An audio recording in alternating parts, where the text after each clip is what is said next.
আজকের যে কর্মসূচি পেয়েছি সেখানে সম্পূরক কার্যসূচি বলে আরেকটা পেজ পেয়েছি।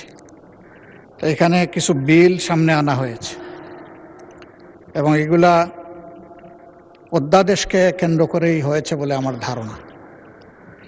যদি তাই হয়ে থাকে তাহলে 133টা অধ্যাদেশ এটাকে যাচাই বাছাই করার জন্য একটা বিশেষ কমিটি হয়েছিল। সেই কমিটি থেকে একটা রিপোর্ট সেদিন পেশ করা হয়েছে, আপনি যেটা অনুমোদন করেছেন। সেখানে কিছু অধ্যাদেশ ল্যাপসের প্রস্তাব আছে।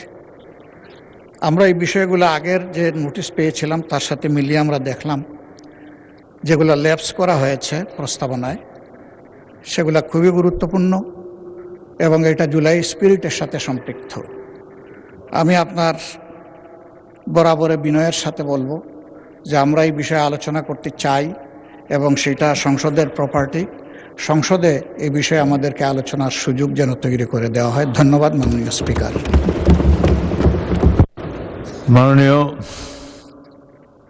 আইনমন্ত্রী কিছু বলবেন? বলুন। স্পিকার, মাননীয় বিরোধী দলীয় নেতা যে দুইটা বিলের ব্যাপারে আজকে উত্থাপন করেছেন উনি হয়তো এটা মিস করে গেছেন। এটা কোনো অধ্যাদেশ থেকে উৎসারিত কোনো আইন নয়, এটা ফ্রেশ বিল আকারে দুইটি মন্ত্রণালয় পাঠিয়েছেন। এই দুটি বিল 133টা অধ্যাদেশের অন্তর্ভুক্ত নয়, ফলে এটা ফ্রেশ বিল আকারে আসছে। আর উনি যে একটা আলোচনার কথা বলেছেন 133টা অধ্যাদেশের বিষয়ে আপনাদের সামনে যখন আসবে তখন উত্থাপন করব। ওনারা যেটা বলছেন আমরা ল্যাপস করেছি, কোনোটা হেফাজত করা হচ্ছে, আমরা পরবর্তীতে বিল আকারে অধিকতর যাচাই বাছাই করে আপনাদের সামনে সেগুলো আনব মাননীয় স্পিকার। সেটা যথাসময়ে উত্তর দেব আমরা।